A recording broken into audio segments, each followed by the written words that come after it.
Сайн байцгаана уу? Өнөөдөр миний бие Викингс зурлалынхаа 3 дугаар бүлгийн эхний хэсгийг ярьж өгөхөөр бэлдлээ. 2 дугаар бүлэгт бол Рагнар маань өөрөөс нь урвсан Ярл Бьорк Хориг хаан нарыг дарж эзэмшил нутаг гэр бүлээ хамгаалan үлдснээр 2 дугаар бүлэг төгссөн. Ийхүү 3 дугаар бүлэг эхэллээ.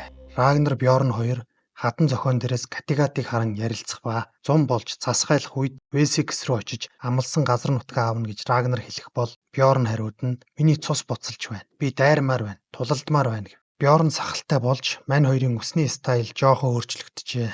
Харин Хедибид байгаа Лагерта маань шин шадар туслахтай болжээ. Түүний нэрийг Калп гинэ. Милэн ухаалаг бас үнэнч залуу бололтой. Харин манай Лагерта түүнд сэтгэлтэй байж мэднэ. Рагнар 3 хүүтэйгээ маш ойр дотн тоглох авч баг хүү болох Айврыг үл тоосон байдал үзүүлнэ. Аслав гүнж харин үүнд нь сэтгэл дундуур байлаа. Рагнарт хандаж "Хүү чин зовж байна. Чиний санаа зовхгүй байна уу? Чи хүү бит хоёр тайртай юу" гэж гомдлоо. Викингчүүд Весекс руу дахин явах гээд бэлдэж байна. Рагнар Адельстанд хандаж "Чи бидэнтэй хамт яв. Чи миний адислагч болж хаашаа зүглэхийг зааж бай" гэв. Торстой харин маш хэцүү зүйлтэй учирчээ. Хоёр эмэгтэй түүний хүүхдийг тээж байгааг нь. Ролло хариуд нь "Ядах юу байгаа юм бэ? Нэгэнтээ нь гэрлээд нөгөөг нь бага ихнэрэл болгочгооч дээ" гэв. Аргагүй л Роллогийн өгөх зөвлөгөө байна да. Флоки харин эхнэр хүүхдтэйг хэтэрхий жаргалтай, тайван байгаадаа бачимдаад болдгоо. Эцэст нь нэг юм далайд гарах болсондоо бөөн хөөр болон ирлээ. Та нар намайг ямар жаргалтай байгааг мэдэхгүй дээ. Ашгүй эндээс явах нь гэв. Ер нь бүгд л дайн тулаан хийх гээд байж чадаад байгаа юм байна л да. Лагертаж өөрийн цэргүүдийг дагуулan ирж хүч нэгтгэснээр нөхдөө дахиад Весекс руу жолоо заллаа. Харин Лагертаг явсны хойгуур нөгөө үнэнч туслах гээд байсан Калп хүү гар хонгоор нь хор хутгаж өөрөө ийрэл болох сонирхолтой байгаа юм байна. Бас нэг зэвүүн баачка гарч ирж байна да.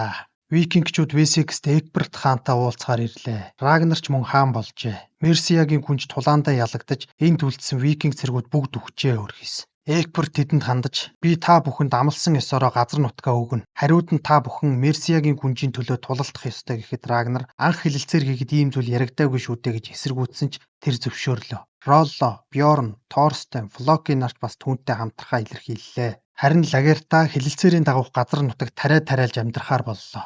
Айдалстаа мөн Лагертатай хамт үлдэхээр болжээ. Бьорн өөрийн сэтгэлд бүсгүй болох Фороныг үлдээч бидэнтэй хамт тулдах шаардлагагүй гэж гуйсан ч тэр зөвшөөрсөнгүй.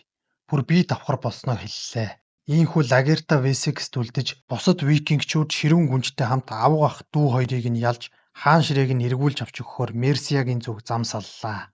Эгберт хаан харин Лагертаг ширтэн түүнийг биширч байна гэж хэлнэ. Хурган дурлал явагдаад байгаа бололтой. Торстен харин ширүүн гүнжтэй гэрэл нь баринч гинөө бас дурлсан л юм баг. Хоёр жирэмсэн ихнэрээ яая гэж байж их санаатай ирээ бас. Ролло харин түүнд хандаж "Би бас нэг удаа хүчтэй дурлаж билээ. Зэгсэн дунд суугаад л өдөржин хүлээдэг байсан. Даанч юу ч болоогүй дээ" гэхэд Рагнар "Зэгсэн дунд суугаад юу л болов гэж. Бөхсч нь л норн вэзгээ дав балнаа." Харин тэдэнтэй нэгдсэн Эгбертийн хүү Хунтаж адил бол викингчүүдэд итгэхгүй байлаа. Энэ үед тэднийг тосон байлдах Мерсиягийн цэргүүд байрлалаа эзэлсэн тухай мэдээ ирлээ. Гүнж Рагнарт хандаж "Чи надад ялалт авч өгвөл би газар нутаг эд баялгаас ч илүү чамд өгөх болно" гэж жуумалцлаа. Энэ инээд ч эвгүй шүү. За ингээд дайснууд нь тэдэн рүү харваж ихний товтлогоо эхэллээ. Ав ах нь болон дүүгийнх нь найрам голын хоёр талд байрлаж тэднийг отжээ. Эд хүн хүчээр илүү юм дүүмэн. Бодлоо өөрчлөх бол одоо л тохирсон цаг шүү гэж Ролло хэлв. Хариуд нь баруун тал нь хүчээр дутуу байна. Энд гүүр байхгүй тул эднэр хоорондоо нийлэх боломжгүйгээд баруун талын ирэг рүү бүх хүчээрээ дайрлаа. Ирэг дээрээс сум мөндөр буусан ч манайхан хохирол багтаа ирэг дээр буулаа. Гардан тулаан эхэлсэн тохиолдол бол юу болох нь ойлгомжтой. Манайхан яг л хуцухан тавьчихсан аятай л аимшигтай хядлага үлдэв.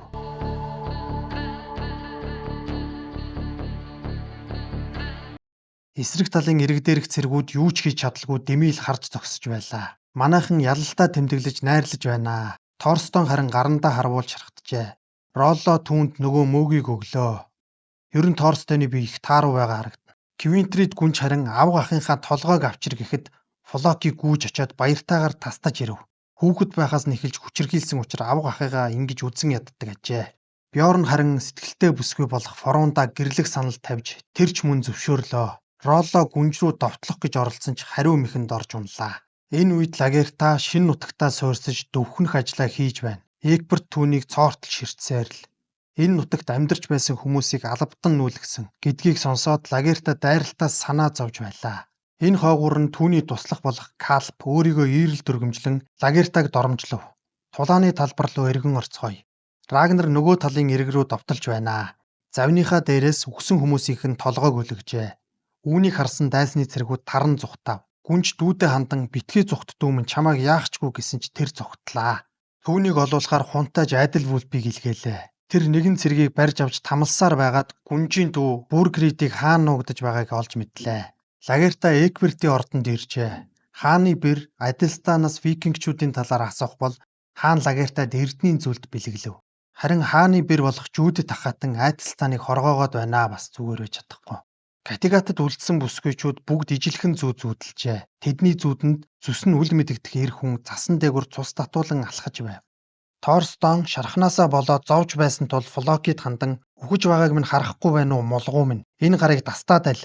Энэ угаасаа миний дургуугаар зайлуулвал таарна гэсэн учраас түүний гарыг нь тастлаа. Одоо тэр яг л зомби аятай л болжээ. Бүсгүйчүүдийн зүүдэнд өртөж байсан эр Катигатад ирлээ. Тэр эр гар нь хүн чархтсан өөрийгөө Харбард гэж танилцуулв. Хэрэн хэсэж явдаг тэнүүлчин ирээжээ. Рагнер амьд үлдсэн Мерсиагийн цэргүүд рүү довтлох бэлтгэлээ хийж байна. Флоки харин бид яагаад эдний төлөө цусаа урсгах ёстой юм гэхэд Рагнер үр хоочийнхоо төлөө тэдний аюулгүй байдлын төлөө бид Христүүдтэй үргэлж дайсагналцсаар байж болохгүй гэв. Ер нь Флоки бол бид бурхнаасаа урвж болохгүй. Манай бурхтал цорын ганц үнэн бурхан гэсэн бодолтой хүн юм байна. Ийхүү дахин нэг тулааны өдөр ирлээ. Гүнж дүүгмэн амьд үлдээгэж гэж гуйсан бол гаргүй болсон Торстон Роллоод хандаж намайг аваад яваач гэж гуйлаа. Эгберт хаан Лагерта дээр ирж шин төрлийн анжис өгч тариа тариал гаргыг зааж өгöd буцлаа. Викингчүүд гитэн явсаар толгодын бэлд ирэхэд Торстон би төрүүлээд явъя. Та нар хүлээж байгээд толгодын ороо руу гарч очлоо. Түүнийг харсан цэргүүд гайхан сум тавив. Мань нэр эцсийн хүчээ шавхан нэгийг нь хөнөөгөөд улхаалаад одлоо. Яг энэ үед бусдын дайран Мерсиагийн цэргүүдийг хядлаа. Уулын тогоонд нуугдаж байсан Бүргридийн цэргүүдийг бүслэн авч харваж эхлэв. Хан хүүг амьд үлдээ гэж Рагнер хэлсэн тул Бүргрид бууж өгөн ялагдлаа хүлээв. Рагнер гидсэндээ шархатжээ. Катигатад ирсэн тэнүүлчээр өөрийн үзэж туулснаа бүсгүйчүүдэд ярьж өгч байна. Авраг биетэн үдсэн, тэдэнтэй уралдаж сархад дуусан. Бас барилдсан гэдэл бурж өгч байна. Энэ үед Рагнерын баг хүү болох Ясгүй Айвар уйлахад тэнүүлчээр надад харуулаач гэд хүүд хүрэн өвчнөг нь би авъя гэд тэрнийг унтуулчихв. Үүнийг харсан эмэгтэйчүүд мэл гайхаж сэлх хөхрлөө. Эгберт, Лагерта, Айдалстан, Жүүдэт нар хамт усан санд орлоо. Тэдэнд Айдалстан Парис хотын тухай ярьж Жүүдэт хатанд тухгүй байх бол Лагерта огтхонч тийм биш байлаа. Торстоныг өгсөнд Флоки Рагнерыг буруутган тэр бидэнд хамааралгүй толгодын төлөө тулалдаж байгаад амиа алдлаа. Энэ чиний буруу гэхэд төрсний эцэд үхдэг. Эндээс явх хүртлээр яаж амьдрахаа өөрсдөө шийддэг. Би та нараас надтай нэгдгэж гуугаагүй амаа хамхиж үзгэв. Бьорны дурлалт бүсгүй Форум бас нүгэрэндээ шарах авчээ. Үүнд нь Бьорн өөрийгөө буруутгаж тэр бие давхар гэхэд Рагнер уурлан чи тэгээд энд ирэхийг нь зөвшөөрлөө гэж юу? Би чинь өсөж том болсон ч ухаан чинь огт өөрчлөгдөхгүй юм. Чамайг миний хүү гэдэгт итгэж чадахгүй юм байна гэд алгадаад авлаа. Ууртай байсан Рагнер дээр Бүргрид ирэн өршөөл гухад тэрнийг татаж мөргөөд чамайг өршөөлөө гэж хэлээд цааш алхав. Нүдийг нь тагилчихжээ мань нэрийг. Эгберт хаан Лагерта дээр ирэн ялалтын мэдээг дуулгаад үр цацаж Фрейяд өргөл өргөхийг үзэхээр болов. Айдалстаны гарыг Жүүдэт гүнж атхан авлаа. Катигатад нэг загасчин миний торонд юу орсныг хараач гэж сенсацлсаар ирлээ. Бүгд гайхан түүн дээр очтол. Хоёр хүүхэд живж нас барсан байлаа. Сиги үүний учрыг олохоор зөнчдөр иржээ. Урилгагүй зочны талаар асуухад тэр үүнтэй хамаагүй байх. Бурхад надад юу ч харуулаагүй. Анхааруулсан зүйл байхгүй гэж зөнч хэлв. Сиги үргэлжлүүлэн бид бас таныг зүудэлсэн. Таныг хүлчгсэн байсан. Хинч бидэнд туслаагүй гэхэд зөнч наадах чинь үнэн. Хинч та нарт туслахгүй гэв. Айвар хүү дахиад л уйлж дарчлан байхад Харбарт орж ирэн түүнийг унтуулв. Сиги түүнээс чи хэн юм? Чамд шидийн хүч байна. Бурхан юм уу гэхэд тийм ч байсан болоосаа гэд гарч явлаа. Викингчүүд Весексийн зүг буцах бэлтгэлээ хийж байна. Форуны нүур тун хэцүүхэн болжээ. Хунтааж Айдэлфүл Роллоод хандаж бид бие биедээ итгэж хамтран тулалдаж чадвал хизээж ялагдахгүй гэхэд Ролло санал нэг байлаа. Харин Флоки үүнд нь дургуулхан нөгөө л бурханыхаа тухай ярьсаар л Рагнер гидсэндээ нэлээн хүнд шархатжээ. Квинтрид гүнд шархыг чинь эмчилж өгье гэд шээж итэр. эднэрт бас өлөн шээсний дом байдаг юм бах та. Тэр Рагнарт хандаж Эгберт үргэлж урагшлахыг хүсэж байгаа. Тэр биднийг захирах хүсэлтэйгээд шарахыг нь эдгэхүүлээ дахин хийлээ. Аслов гүнж Харбартад татагдж байгаад Сигийг дургуулж байлаа. Тэр хүүхдүүдтэй цаг гаргаж тэднийг асрахын оронд Харбарттай уулзахыг илүүд үзэх болжээ. Сиги харин энэ боломжийг ашиглан удирдлагыг гартаа авах бодол тэв бололтой. Айталстан ламтан хүртэл өөрийн тангаргаасаа урвлаа. Юу ч болоод байгаа юм бэ? Жүүдэд тахаад нь түүнд хайртай болсон л юм байх. Локи Бьорн дээр ирж энэ бүхэн бүгд Рагнарын буруу. Тэр харийн бурхан толгоогоо мэдүүлж Дүнсигээ цусыг урсгаж байна гэж хэлнэ. Харин Ролло Рагнар хоёр бид үргэлж дайн тулаан хийгээд байж болохгүй. Бусад шашинтантай зэрэгцэн оршиход суралцах ёстой гэсэн бодолтой байлаа. Эгберт Лагертай хоёр бүр эхнэр нөхөр шиг болжээ. Лагертаг нутаг буцалгүй энд үлдээч гэж гуйхад би өөрийн нутагтаа буцах ёстой. Надад хүлээсэн үүрэг бий.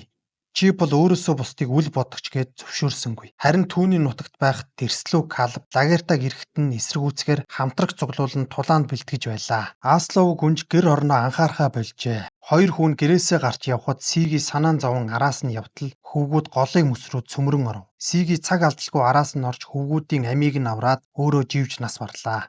Дайнд ялж дархан цолоо мандуулсан хунтайлж айдал бүл буцан ирлээ. Түүнтэй хамт Квинтрид болон баригдсан дүүн хамт иржээ. Бас мэдээж Рагнар Лотброк. Лагерта түүнийг харан гэмтээ юу гэж асуухад тийм ээ. Гэхдээ Квинтрид надад өөрийн эм бэлтгэлээсээ өгсөн гэж хурган айлгүйт.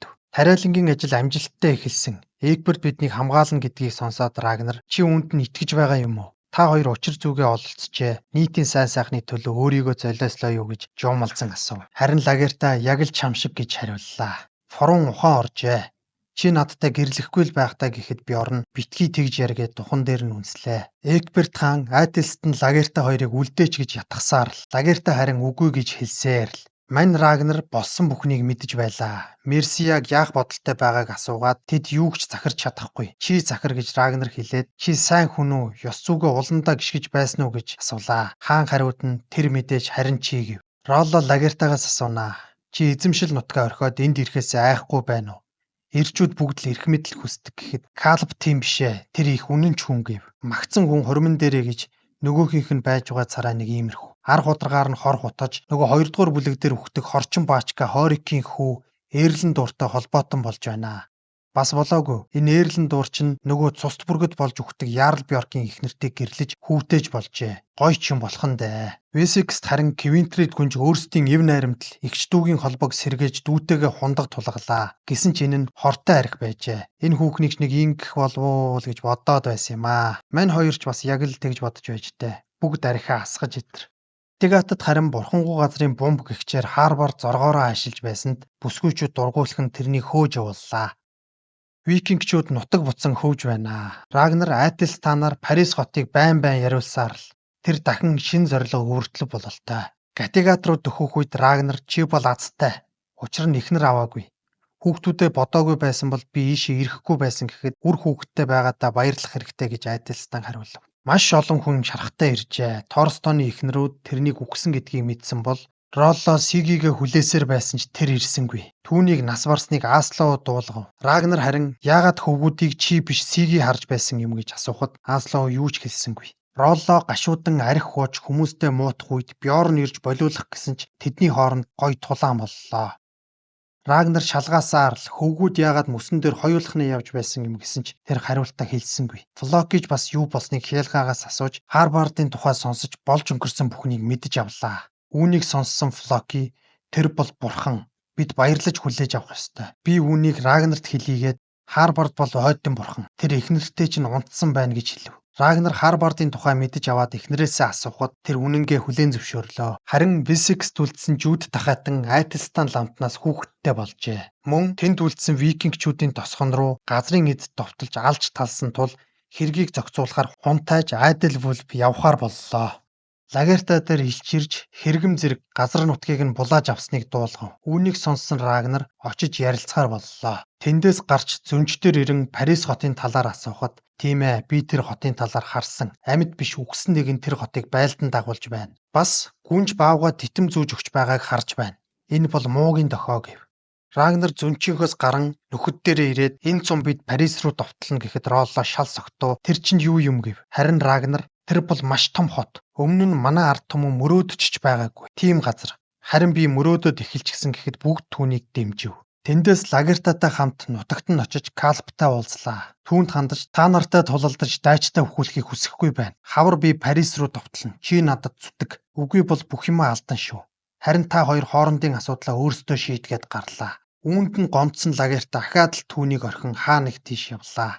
Ролла харин анх удаа зүнч дээр ирлээ. Рагнарт би үргэлж дургүй байдаг. Гэхдээ л түүнд би хайртай. Би бол бүтлгүй амтан гэхэд зүнч бурхан чамд юу бэлдсэнийг чи мэдсэн бол шалдлаад голын ирэг дээр бүжиглэх байсан. Одоо гарч үзгэв. Весекст үлдсэн викингчүүдийн суурьнд Английн хунтайж цэргүүдийн хамт ирж юу ч үлдээлгүй бүгдийг нь хороогоод сууринг шатаалаа. Өөрийнх нь тушаалыг зөрчсөнд Эгберт хаан маш их хилэгнэж уран дэрсэлсэн гэж бүгдийг нь баривчилж хүүтэйгээ хоёулахнаа үлдснийхээ дараа инээн тэврэн аваад умардынхныг алсанд нь баяр хүргэлээ. Анхнаасаа ийм төлөвлөгөө боловсруулсан Зэвүүн Баачка байжээ.